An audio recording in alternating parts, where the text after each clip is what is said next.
Direito e saúde pública. A dose certa para sua atualização a qualquer tempo e em qualquer lugar. Olá, eu sou Luciano Oliveira, promotor de justiça, coordenador do Centro de Apoio Operacional das Promotorias de Justiça de Defesa da Saúde, o CAU Saúde do Ministério Público de Minas Gerais. Eu sou Cristiane Antunha e este é o podcast Direito e Saúde Pública, a dose certa para sua atualização a qualquer tempo e em qualquer lugar. A Constituição Brasileira de 1988 garante o acesso à justiça como um direito fundamental de todos os brasileiros e estrangeiros residentes no país e estabelece que a saúde é um direito de todos os cidadãos e um dever do Estado. Valendo-se dessas normas, a população tem pleiteado o acesso a medicamentos, tratamentos e diversos insumos voltados para a saúde. O fenômeno da judicialização cresceu principalmente a partir da década de 2000 e tem tomado proporções inimagináveis. Dados do Conselho Nacional de Justiça mostram que em 2023 foram distribuídos mais de 565 mil processos e julgados mais de 499 mil processos em todo o país. Quantidade impressionante, ainda assim inferior à entrada de novos feitos. Recentes decisões do Supremo Tribunal Federal visam organizar a prestação jurisdicional na área da saúde. O que esperar então dessas decisões? Quais os impactos para o SUS e para a população? Para conversar sobre esse tema, o nosso convidado é Gonzalo Vecina, médico, professor assistente da Faculdade de Saúde Pública da Universidade de São Paulo, a USP. Dr. Gonzalo, seja muito bem-vindo. Seja muito bem-vindo, Dr. Gonzalo. É um grande prazer estar aqui com vocês hoje e espero que a gente consiga esclarecer alguns desses assuntos tão diferentes, complexos, do funcionamento do nosso Sistema Único de Saúde. Doutor Gonzalo, inicialmente, então, eu gostaria que o senhor desse a dimensão para os nossos ouvintes do significado de termos um sistema de saúde universal em um país com mais de 200 milhões de habitantes. Eu estou atuando na área da saúde pública há mais de 40 anos. Eu me formei em 1977. Então, tem aí uma estrada. A evolução que o SUS propiciou, nós temos que lembrar que até 1988, cerca de 20% da população urbana brasileira não tinha acesso a serviços de saúde. E a população rural, nem pensar, né? Nós estamos falando de cerca de 60% da população brasileira que não tinha acesso a serviços de saúde. Quem tinha serviço de saúde era quem era empregado com carteira de trabalho assinada. Então, nós estamos falando de 40% da população brasileira. O resto era considerado indigente. Esse era o termo que nós utilizávamos. Então, a evolução foi fantástica, embora o SUS tenha muitos problemas, né? E parte desses problemas, quem tenta resolver, quem tenta encaminhar, é o judiciário, né? Eu acho que as decisões dos juízes são uma tentativa de reestabelecimento de direitos, mas que necessitam de certos parâmetros, né? Além de nós termos que resolver os nossos problemas próprios da organização do SUS. Então, quando um juiz solicita uma vaga, quando um juiz solicita que um paciente consiga realizar um determinado tipo de procedimento, ele está correto, ele está buscando reestabelecer um direito que está escrito na Constituição, e nós, do SUS, temos que melhorar isso. Existe um problema de oferta suficiente de serviços no SUS, com certeza. Existe um problema de acesso a atos médicos mais complexos que nós temos que resolver. Acesso à unidade de tratamento intensivo é fruto de uma falta de recursos, por um lado. O SUS é subfinanciado. Precisa deixar bem claro isso. O SUS é subfinanciado. E nós temos um problema de gestão. Nós precisamos melhorar a gestão do SUS, né? Então, eu acho que esse espaço é um primeiro espaço que a gente tem que delimitar da judicialização. Essa judicialização vai continuar existindo. E temos que, nesse espaço, e pensando na necessidade de uma melhor distribuição da justiça, ter um pedaço da justiça que tem que funcionar melhor, que é a Defensoria Pública, né? Grande parte das ações impetradas aqui no município de São Paulo, uma pesquisa feita recentemente, são de cidadãos que moram no Jardim Paulista, moram aqui na região mais rica da cidade de São Paulo. Ou seja, o acesso à judicialização é também mais um dos sinais da desigualdade social. Então, com isso a gente fecha esse capítulo para poder discutir o outro capítulo, que é o capítulo do acesso a medicamentos, e acho que a decisão recente do Supremo poderá se encaminhar também para que a gente entenda um pouco mais do acesso a equipamentos médicos. A decisão do Supremo Tribunal Federal foi muito pontual em relação a medicamentos, mas acho que com o tempo ela se estenderá também ao território dos produtos para a saúde, o que a lei brasileira chama de correlatos, e no mundo inteiro são os medical devices. Doutor Gonzalo, antes de nós ingressarmos no debate propriamente da decisão do Supremo Tribunal Federal, eu queria que o senhor trouxesse aqui algumas informações, principalmente para nossos ouvintes que são da área jurídica. Nós falamos dessa dimensão que eu diria colossal do SUS, num território brasileiro que tem proporções continentais e com uma diversidade, o senhor já antecipou o tema da desigualdade, que traz enormes desafios para o gestor. O senhor já trouxe aqui alguns desses desafios. Então, eu queria que o senhor trouxesse aqui, pelo lado da gestão, para os operadores do direito, as principais dificuldades para se assegurar saúde de qualidade para todos, né? Universalidade com qualidade aqui no nosso Brasil. E o senhor acredita que as dificuldades, as desigualdades, melhor dizendo, socioeconômicas, são um complicador nesse cenário? A desigualdade social também é produzida pela falta de conhecimento dos direitos que o cidadão tem. O cidadão que está numa fila, esperando o seu momento de fazer uma cirurgia, esperando o seu momento de ter acesso a um tipo específico de tratamento, uma quimioterapia, uma cirurgia de prótese de joelho, uma cirurgia cardíaca, ele precisa ter a noção de direitos, né? Então, a Constituição de 88, na minha opinião, não sou um jurista, mas eu tenho uma opinião, ela construiu, pela primeira vez na história brasileira, né, ela é a nossa 8ª Constituição, se a gente considerar a Constituição do Império, né, de 1824, ela é a primeira Constituição baseada em direitos. Essa peça tão fundamental da vida de uma sociedade civilizada fala em direitos. Então, pela primeira vez, um conjunto grande de direitos. Quando nós olhamos as constituições dos países mais desenvolvidos, da Europa em particular, o direito à saúde está presente lá desde muito tempo atrás, entre todos os direitos importantes para construir aquilo que nós consideramos que é a coisa mais importante para o ser humano numa sociedade que é bem-estar social. Bem-estar social não é só saúde, é saúde, educação, saneamento, acesso a alimento, transporte, o direito de ir e vir, segurança, moradia, emprego. É um conjunto grande de coisas que o Estado que governa a nossa sociedade em nosso nome tem que prover.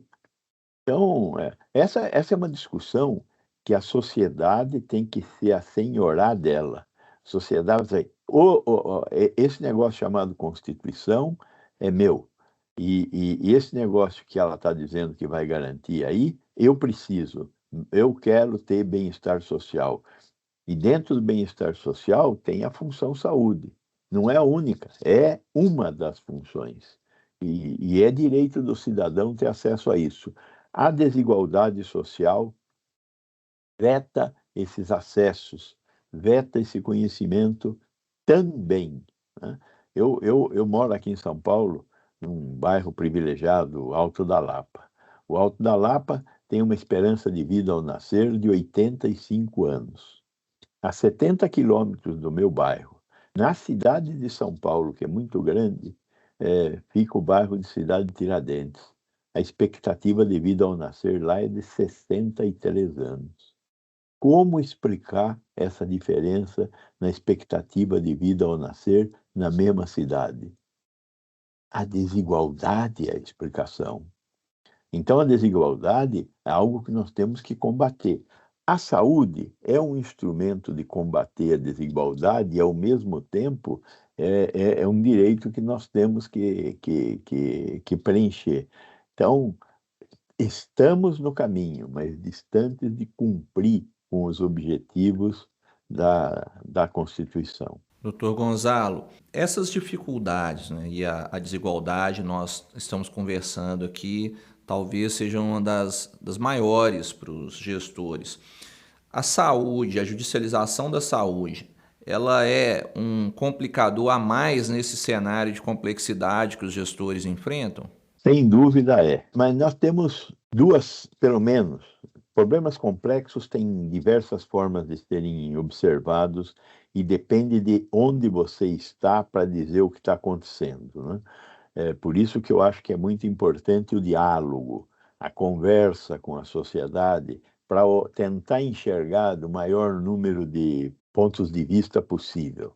Então, você pode olhar a questão da judicialização como sendo um pedido de um cidadão que quer ter acesso a alguma coisa, e ele tem direito a esse acesso. De outro lado, quando ele não consegue esse acesso através do sistema de saúde e vai através da justiça buscar esse acesso, eventualmente, os instrumentos que a justiça tem para analisar aquela política pública não são adequados para tomar decisão. Porque existe um negócio chamado... existem duas coisas. Primeiro, existe um negócio chamado avaliação de tecnologia em saúde, que é quem vai emitir um parecer dizendo esta tecnologia é a tecnologia mais adequada, baseada no conhecimento da medicina, baseada em evidências, para este tipo de paciente. É óbvio que o juiz não tem esse conhecimento. Ele teria que ter uma assessoria para tomar uma decisão dessas, né? E em muitas circunstâncias, não só da saúde, o juiz tem que ser assessorado por um especialista, tem que ter o parecer de um especialista. Aqui, com certeza, é o caso. Nesse sentido, algumas decisões de um juiz podem fazer o contrário do que se espera, que é o acesso a serviços de saúde, vetar o acesso a serviços de saúde de outras pessoas ao fazer um consumo de recursos escassos e de forma não necessária e, pior, sem uma adequada aplicação do dinheiro. Nós estamos falando hoje em dia, houve uma evolução muito grande na medicina nos últimos anos e nós estamos tendo acesso a drogas muito interessantes e muito caras, nem todas com garantia de que produzirão o efeito em todas as pessoas. Temos que lembrar que a decisão do juiz torna possível uma decisão individual de um médico que fez uma prescrição. Esse médico está sozinho fazendo uma prescrição e olhando para um paciente. Então, esse medicamento pode não ser a melhor indicação para esse paciente. E o juiz sozinho tem que tomar essa decisão tão difícil. Lógico que a maioria das decisões dos juízes, dada a argumentação de um médico, é uma decisão favorável, e eu entendo perfeitamente isso. Por isso, a importância de um conjunto de regras. Conjunto de regras esse que finalmente o Supremo Tribunal Federal tomou o caminho de tornar mais claras. Mas esse é um problema que nós temos há bastante tempo na implantação do Sistema Único de Saúde e também da assistência médica privada no país. O problema é semelhante na assistência médica privada no país, nas operadoras de planos de saúde. Então, temos que olhar para essas demandas judiciais tendo a noção de que, de um lado, tem um médico, uma caneta de um médico isoladamente fazendo uma prescrição. Na imensa maioria das vezes, com a melhor das boas intenções, embora também existam más intenções aí. Nós sabemos de casos de corrupção, são raros, mas existem. Mas é um médico que está fazendo aquela prescrição, com a melhor das boas intenções. Mas ele não está baseado na medicina baseada em evidências. Ele não está baseado na avaliação da tecnologia em saúde. E este não é um problema brasileiro, é um problema mundial. Alguns países conseguiram resolver isso de uma maneira um pouco melhor, como é o caso da Inglaterra. Mas a maioria dos países tem problemas muito semelhantes quando tem sistemas de acesso universal adequadamente geridos pela sua Constituição, tem problemas semelhantes de judicialização. Doutor Gonzalo, o senhor acredita que a judicialização tem aspectos positivos? Sim, eu acho que sim. A justiça, numa democracia, o aparato do terceiro poder, da justiça, é um aparato fundamental para manter o equilíbrio entre os poderes. E eu acredito que a judicialização, ela, sem dúvida nenhuma, reestabelece direitos. Agora, como tudo numa situação complexa, ela não é suficiente, a condição necessária não suficiente. Nós precisamos melhorar o financiamento, precisamos melhorar a gestão do SUS, precisamos melhorar o arcabouço jurídico em cima do qual os juízes tomam suas decisões, né? Eu acho que a incorporação de um conjunto de regras dos últimos anos na decisão judiciária, como ter uma vara especializada em todos os estados em saúde, ter acesso a um núcleo de assessoria em tecnologia da saúde em todos os tribunais de alçada, isso tudo tem conseguido melhorar a decisão do judiciário, que é, sim, importante e fundamental, né? E as mais recentes decisões do STF colocam ainda mais algumas condições para a gente ter uma situação mais adequada para o juiz tomar a sua decisão. Doutor Gonzalo, o senhor foi diretor-presidente da Anvisa, que é responsável pelo controle sanitário da produção e consumo de produtos e serviços de interesse para a saúde, inclusive pelo registro de medicamentos e outros produtos. O senhor acredita que a judicialização contribui para que interesses do mercado contaminem o Sistema Único de Saúde? Nós sabemos que o dinheiro é corruptor, né?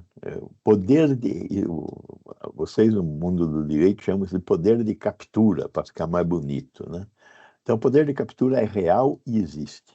Então, sem dúvida nenhuma, há necessidade de uma articulação dos poderes dentro da sociedade para conseguir ter um controle melhor sobre isso. Pois bem, a Anvisa é fundamental para esse processo de determinar o que as pessoas devem ter acesso. Então, o registro de um medicamento, o registro de um produto na Agência Nacional de Vigilância Sanitária é fundamental para garantir que o risco de adoecer ao ter acesso a um determinado medicamento seja um risco conhecido. Não existe medicamento sem efeito colateral. Todo medicamento tem o risco de produzir dano. E, ao mesmo tempo, tem uma possibilidade de produzir efeito. Então, o jogo entre segurança e eficácia é um jogo que tem que ser verificado pela vigilância sanitária, e isso é feito no mundo inteiro. Um produto sem registro na vigilância sanitária é um produto cuja probabilidade da ocorrência de dano existe e tem que ser uma responsabilidade do Estado. Temos um monte de problemas aí no meio, né? A indústria que produz um medicamento e que não se interessa em fazer o registro do medicamento. Existem. São produtos que têm um consumo muito baixo e a indústria não se interessa de fazer o registro. Algumas não se interessam de fazer o registro porque sabem que, através da judicialização, os pacientes poderão ter acesso. Então, não fazem o registro, estimulam os pacientes a entrarem com ações na justiça para terem acesso a esse medicamento, e o juiz acaba concedendo esse medicamento, sem fazer uma adequada análise do risco e da avaliação de tecnologia em saúde. A Anvisa, ela se concentra na questão do risco, esse jogo entre segurança e eficácia. Ela não faz avaliação de tecnologia em saúde. Se aquela tecnologia é uma tecnologia que tem outros substitutos, a Anvisa não se preocupa em verificar se esses outros substitutos são mais ou menos eficazes. Por isso existe, e é assim nos países, na maioria dos países civilizados, um segundo passo, que é o passo da avaliação de tecnologia em saúde, que é realizado, nesse caso, pela CONITEC, que é a Comissão Nacional de Incorporação de Tecnologia, né? Que é o caso lá da Inglaterra, através do NICE, do National Institute for Health and Clinical Excellence. Quer dizer, é um órgão do Estado inglês e, após a decisão da vigilância sanitária, ele vai fazer a avaliação de tecnologia, ou seja, comparar aquela tecnologia com outras tecnologias e verificar se existe vantagem naquela tecnologia nova que está sendo incorporada. Isso é fundamental. Nos últimos anos, tem aparecido alguns medicamentos que têm sido abreviadamente aprovados. Esses medicamentos, alguns deles de altíssimo custo, podem ser uma resposta, não necessariamente são uma resposta. E aí, quando nós estamos falando de uma política pública, o pode ser não deve ser incorporado. O que deve ser incorporado é o que é superior à tecnologia anterior. Então, nesse sentido, o judiciário precisa ser melhor instrumentado. O judiciário não pode aprovar um produto, um medicamento, que pode ser, né? Este produto é um produto que pode aumentar a vida deste paciente em 1 mês. Esse é um produto que certamente não deve ser aprovado. A Anvisa vai verificar do ponto de vista de segurança e eficácia e vai aprovar o medicamento, né? Até porque hoje em dia existe a possibilidade de fazer a aprovação do que a gente chama de para o uso compassionado. O que é o uso compassionado?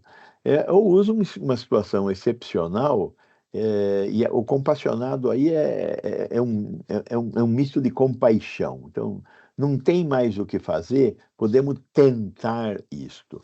Tudo bem, a gente pode tentar isto com o nosso dinheiro, mas tentar isso com o dinheiro da sociedade e num setor onde falta dinheiro, eu acho que é um crime. Então, nesse sentido, nós temos que conseguir dar os passos da forma mais consequente possível. Número 1, só se pode analisar medicamentos que tenham sido registrados na Anvisa. Se não houver registro na Anvisa, o prescritor tem que garantir que esse medicamento tem as condições que a agência verificaria. Número 2, o medicamento tem que demonstrar que ele é um tratamento que produz resultados superiores ao que nós tínhamos ou não tínhamos, porque para muitos dessas doenças nós não tínhamos nenhuma alternativa. De repente aparece uma alternativa que é uma alternativa que não é uma certeza. Pode ser que dê resultados, pode ser que não dê resultados. Então, nesse sentido, a avaliação de tecnologia em saúde é fundamental para que o uso do dinheiro público obedeça às características necessárias para que ele seja bem aplicado. Então, eu acho que essas duas condições têm que estar presentes para que o medicamento possa ser utilizado. Registro na Anvisa, na Vigilância Sanitária, e avaliação da CONITEC, da Comissão Nacional de Incorporação de Tecnologia em Saúde. Após essas duas decisões, judicialize-se, mas sem essas duas decisões, o juiz não deve tomar a decisão dele. Quem tem que alimentar a decisão do juiz é o médico, dono da caneta, que convenceu o paciente de que a única alternativa para ele seria aquela sem registro na Anvisa ou que tinha um uso não aprovado na Anvisa, caso tenha registro, mas o uso não foi aprovado, o uso off-label, como nós chamamos. Então, nessas duas condições, eu acho que o médico tem que produzir a prova para o juiz tomar a sua decisão. Ou seja, baseado na melhor medicina, este produto é o que puder oferecer de melhor para o meu cliente. O senhor falou sobre essa tensão, né, entre segurança e eficácia, e eu estou lembrando aqui, queria até dar a dica, Cris, para os nossos ouvintes. Tem uma série que eu assisti agora recentemente na Netflix, chama O Império da Dor, e mostra como que a prescrição indiscriminada de opioides nos Estados Unidos gerou um problema gravíssimo por lá. Não sei se o senhor se apropria dessa história. Totalmente, totalmente. Eu participei desde o início. Esse opioide foi registrado quando eu era presidente da Anvisa aqui no Brasil, lá em 1999, 2000, não me lembro exatamente o ano, mas ele chegou ao Brasil naquele momento. E se nos Estados Unidos esse é um problema importante, o consumo exagerado de opioides, no Brasil nós temos o problema oposto, nós temos um consumo muito baixo de opioides. O Brasil é um país que está em mais do que 10º lugar em termos de consumo de opioides per capita. Diferentemente dos Estados Unidos, infelizmente no Brasil, o nosso paciente, particularmente os pacientes do câncer, os pacientes que passam para aquele espaço da medicina paliativa, grande parte deles morrem com dor, né, porque usam medicamentos que não são os opioides. Os opioides são os medicamentos fantásticos para administrar a dor. Quando a gente não tem mais possibilidades de tratamento, possibilidades terapêuticas, nós temos que garantir uma morte sadia, uma morte sadia, não é o termo mais adequado, não, mas uma morte com um pouco mais de qualidade de vida, né? E o opioide dá essa qualidade. Então, mas o nosso sistema de saúde, ele se encaminha para dificultar bastante o acesso a opioide, né? O receituário usado, que é o receituário amarelo, numerado, é bastante complexo para o médico ter acesso a esse tratamento. E é óbvio que, como aí estão também os bandidos, né, as pessoas que usam o sistema para traficar, etc., isso tudo acaba fazendo com que o médico tenha também um pouco de medo de receitar um opioide. Então, o Brasil é um país que ainda tem muito espaço para conseguir oferecer para a sua população uma quantidade de opioides mais adequada ao tipo de tratamento que nós temos que oferecer para os pacientes que estão fora de possibilidades terapêuticas. Doutor Gonzalo, alguns produtos registrados na Anvisa podem não ser a melhor opção para atender a saúde da população? Sem dúvida, porque o que a Anvisa faz é dar um acesso à comercialização. A Anvisa não toma decisão de incorporação ao SUS de um determinado produto. Ela toma a decisão de permitir que aquele produto seja comercializado. O jogo entre segurança e eficácia foi verificado. Além disso, também é verificada a questão da qualidade, do processo produtivo daquele medicamento no Brasil ou fora do Brasil. Se é um produto importado, a Anvisa vai visitar a fábrica no exterior para verificar as condições de produção. Então, na verdade, são 3 elementos que a Anvisa vai verificar: a questão da qualidade, a questão da segurança e a questão da eficácia. E tem uma quarta questão, no caso de medicamentos, que é a definição de preço. Quer dizer, quem define preço no Brasil é a Câmara de Medicamentos. Então, são 4 condições que o medicamento vai ter que demonstrar para poder ter registro na Anvisa. Agora, a Anvisa não decide sobre a incorporação desses medicamentos ao Sistema Único de Saúde. Essa é uma decisão que em muitos países, como eu já demonstrei aqui, o Brasil também acompanha. Quem realiza a decisão da incorporação da tecnologia é um órgão técnico chamado CONITEC.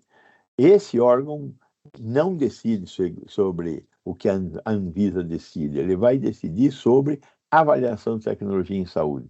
Esse medicamento aprovado pela Anvisa, portanto, seguro, eficaz, com qualidade e com preço definido, é um medicamento que deve ser o medicamento prescrito para esta condição clínica? Ok. Esse medicamento tem substitutos? Tem. Qual é a vantagem dele em relação aos substitutos? Não, esse medicamento é único. Ótimo. Então, é o tratamento que deve ser adotado para essa doença? Sim. Vamos incorporá-lo e, portanto, o SUS terá que financiá-lo.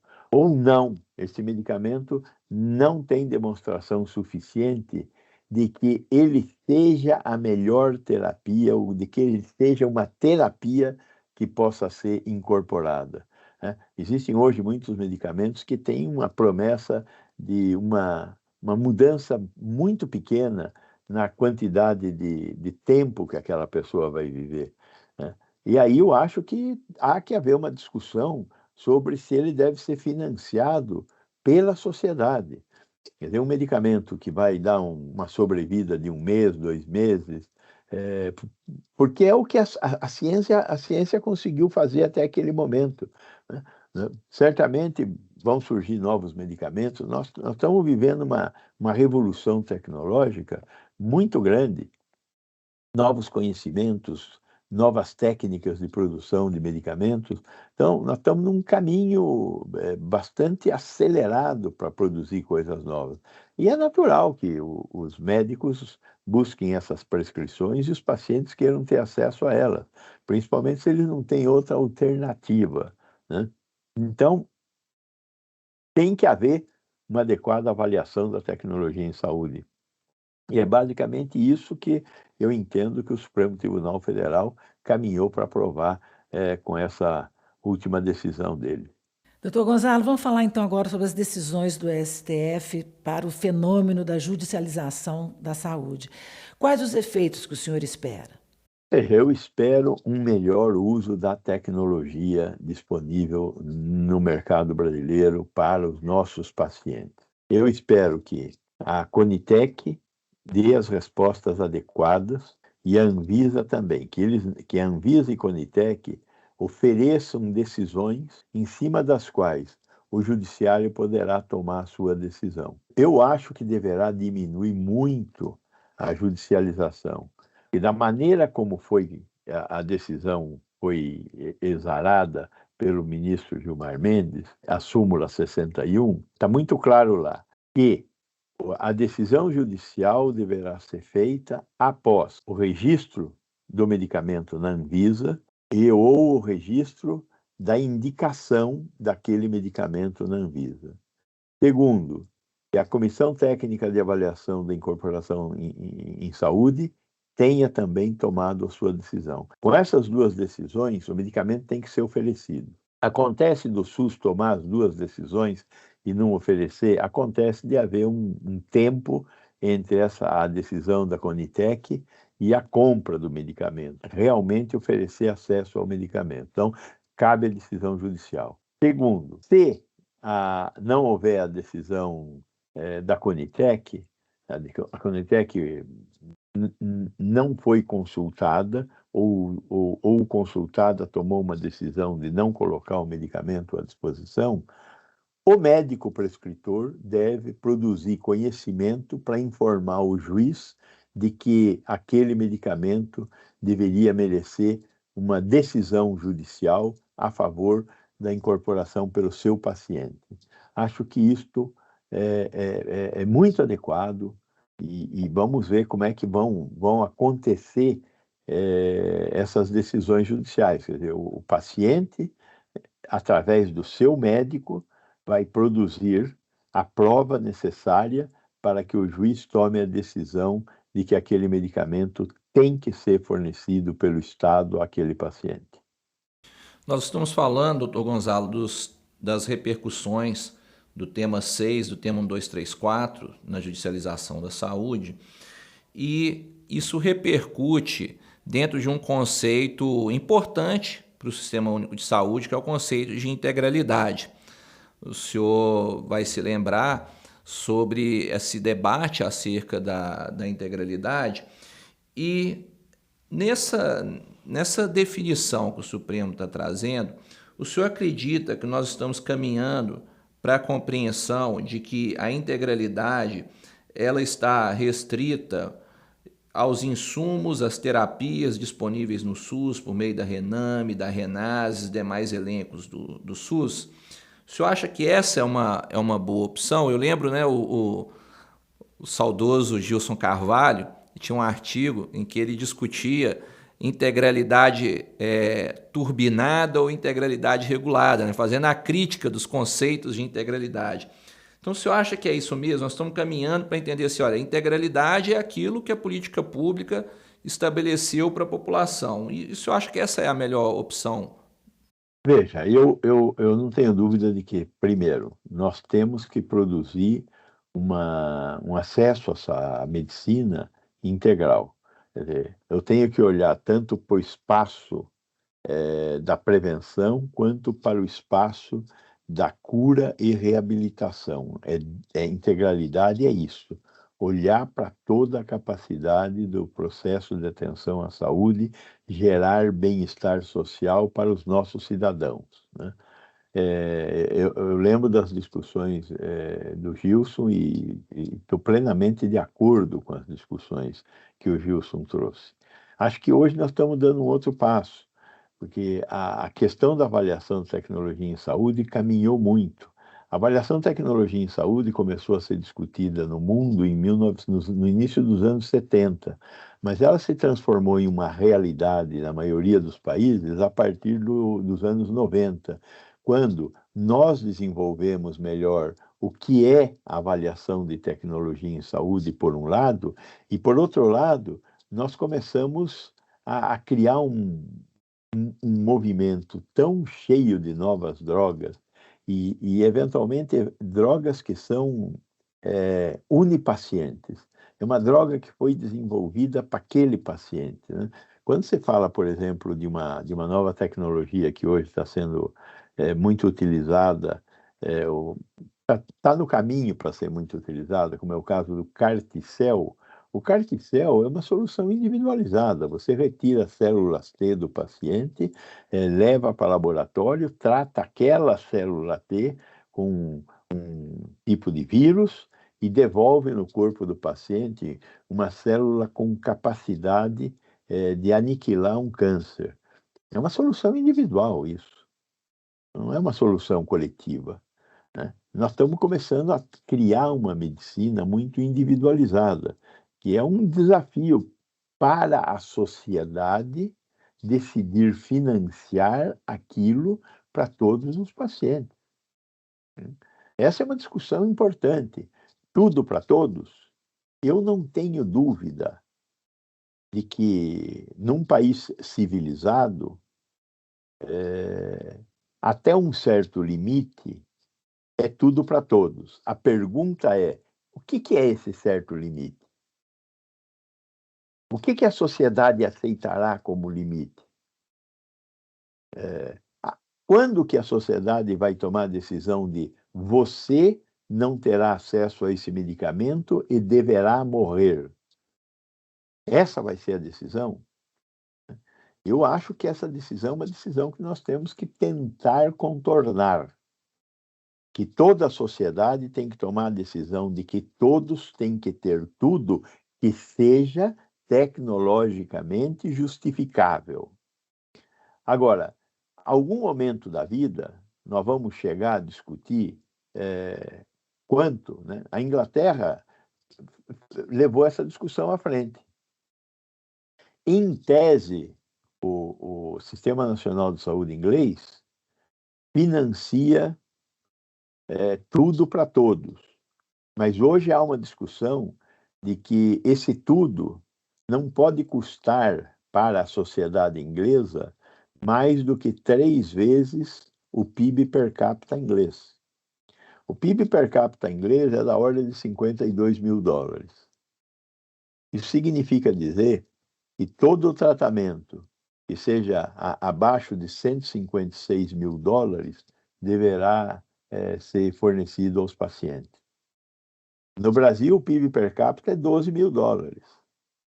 Nós estaríamos retidos nos 36 mil. Esta é uma decisão que ainda não foi tomada por ninguém.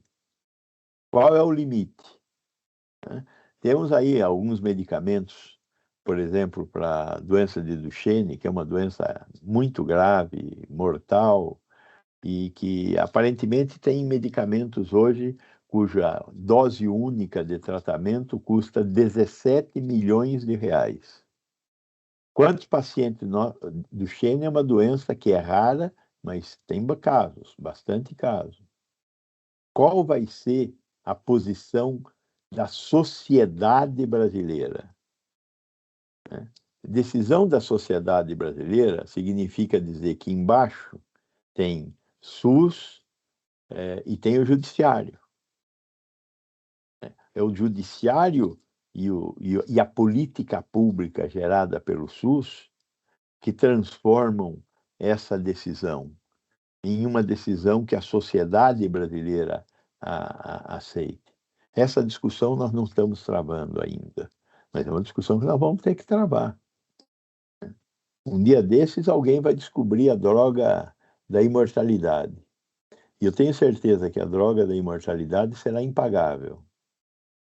Como será que nós vamos discutir o acesso? Vai ser decisão de um juiz? Eu gostaria de ter acesso, mas se ela for impagável e ninguém tiver acesso, será que ela vai ser descoberta? É uma boa questão. Vai ser descoberta, pode ter certeza. Não é da imortalidade, mas é uma droga que avançará, permitirá que a gente viva mais, né? Compreendi, professor. Foi muito boa essa conversa, né, Cris?